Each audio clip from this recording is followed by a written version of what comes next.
We are in Mumbai today, which is shining, uh, emerging superpower, India's financial capital.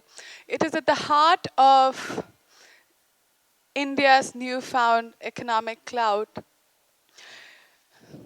It is also a city where over 50% of its people have no home. Uh, it's a city where 50% of its people live in slums. The Constitution of India ranks the right to shelter as one of the most fundamental rights of its citizens.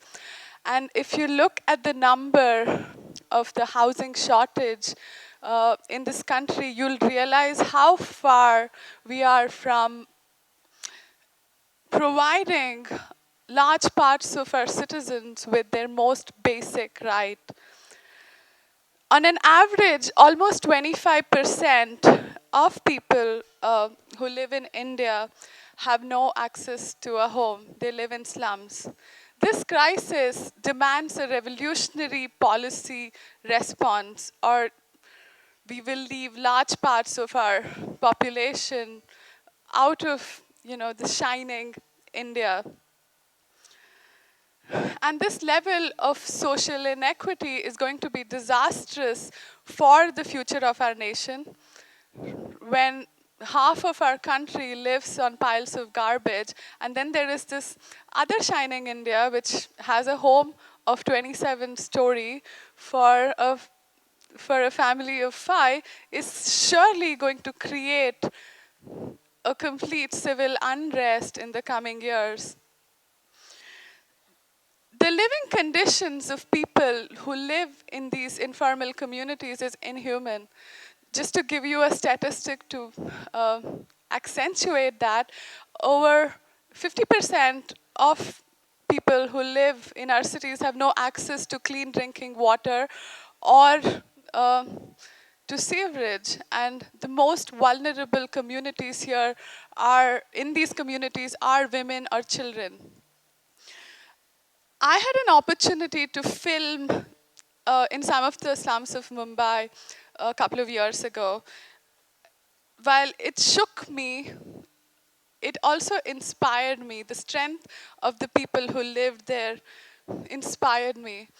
I'm not even going to get into, the horrific crime and violence and abuse that most women in these communities have to deal with.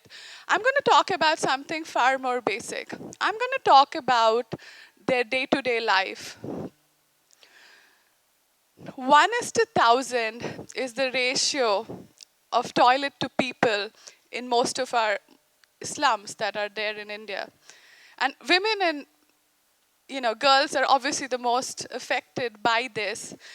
When you look at the public facilities, public toilets in India's national capital, New Delhi, out of the 3,000 public toilets that exist, only 132 is for women.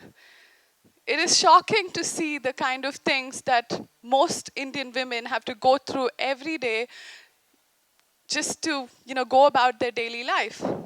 So when I was filming in Mumbai, in Tardeo actually, which is very close to where we are right now, I met this young girl, full of life, wide-eyed, and she said to me, point blank, that she would choose her future husband based on if he had a toilet in his home. Yes, you heard me right. She said that she's going to marry, she's going to choose her husband. She's going to marry someone who has a toilet in his house. And when I talk about this story to some of my friends, they don't believe it. And they say this could just be one of those, one-off cases. But to reinforce that this is actually this, the spite of most women in India, I would like to point out this interesting campaign that the northern Indian state of Haryana carried out last year, which was a sanitation campaign, which basically simply said, no toilet, no bride. And this was an official campaign by the state of Haryana. Clearly, this is the predicament of most women and girls in our society. The idea of a good quality of life for most women and girls in our community, in our society, is to have an access to a toilet.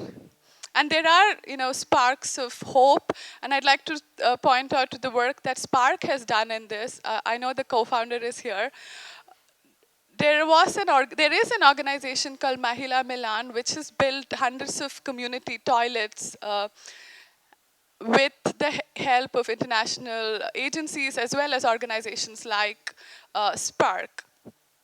But a lot more needs to be done to improve the quality of life of most of the people who live in India. And a lot of issues related to inclusivity, equity, uh, environmental sustainability requires a policy response. And you have to wonder why democratic, free India doesn't even care for the most basic needs of most of its citizens. Why, whom are we building, in quotes, the world class cities of our country for if it can't even address the most basic needs of its people? And you have to wonder, why could this be? Why is it that it's so hard for a girl or a woman to go through her daily life in our cities? Could it be because of this?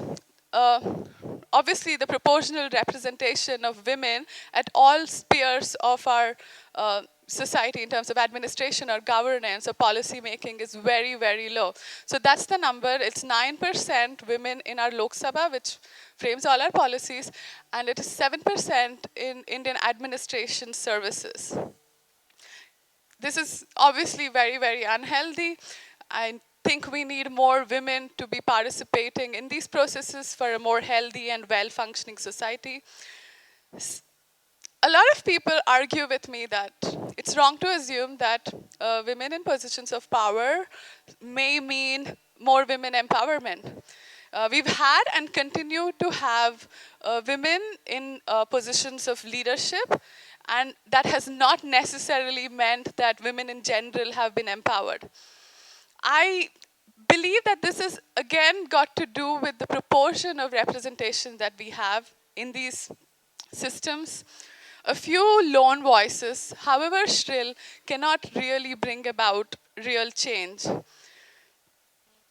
It is important to pursue, if we have to pursue goals of a society that is inclusive, happy, has a great quality of life, we do need for more feminine energy to be brought on these platforms.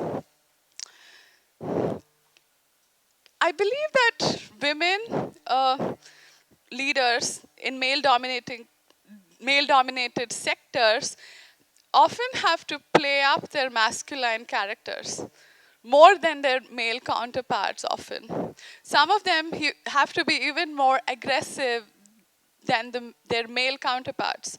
A case in point could be Mrs. Indira Gandhi.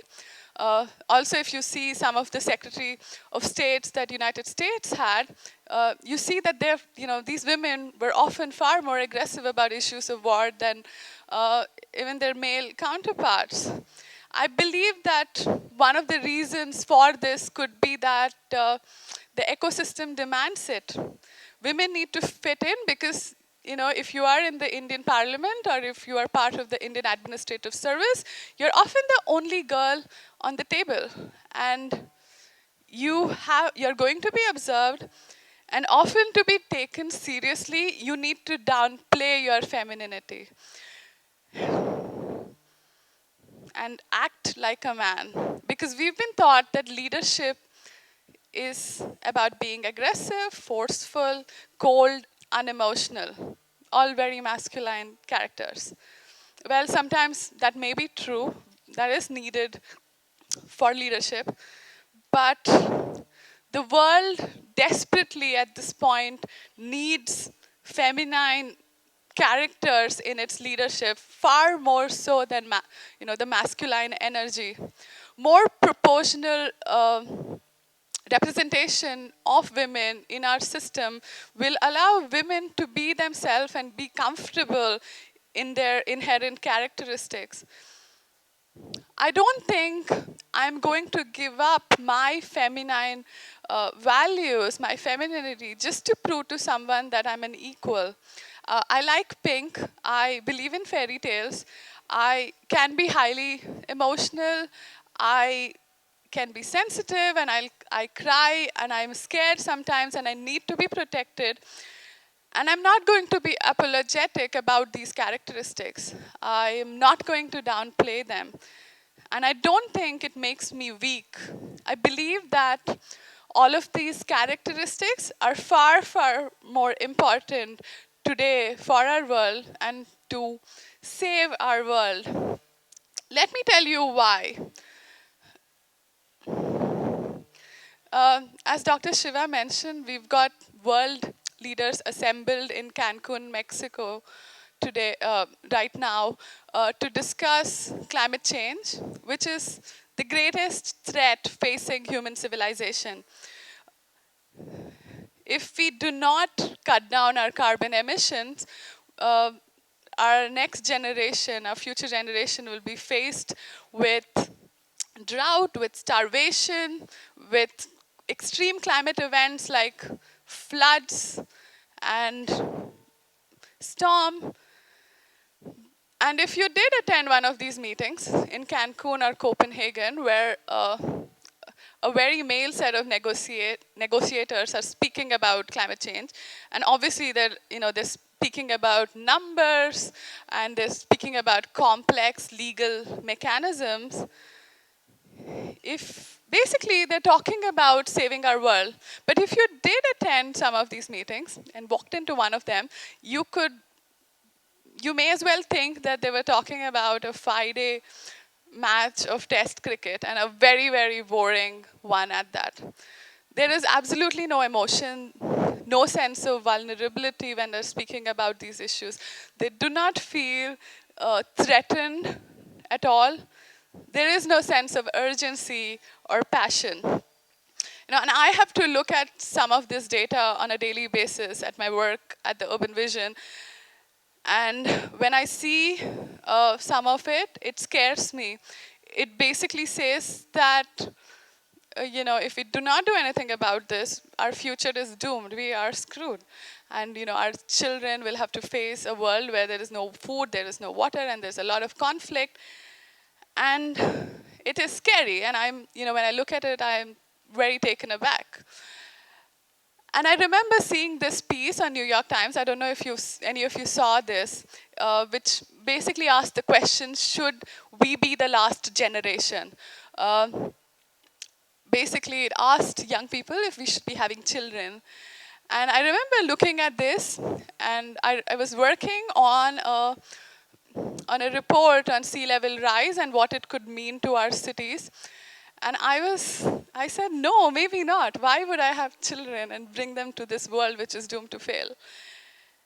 And young mothers or grandparents out there, women, if they saw this, they would be scared. They would be scared for their future, for their children's future, for their grandchildren's future. And I think that they would be aghast and terrified, and they would bring those passions to these decision-making tables. Some of the big crises that the world is facing today, whether it is climate change or poverty, requires that passionate response, which is largely looked at as a feminine virtue, and not banal, dull pragmatism that we seem to be seeing in some of these talks. We need far more female energy, for instance, in Cancun, and we need them to be looking at these and framing these laws quickly so that we save our world. Intuition, vulnerability, fragility needs to be in our leadership today because it is needed to save our world. Thank you.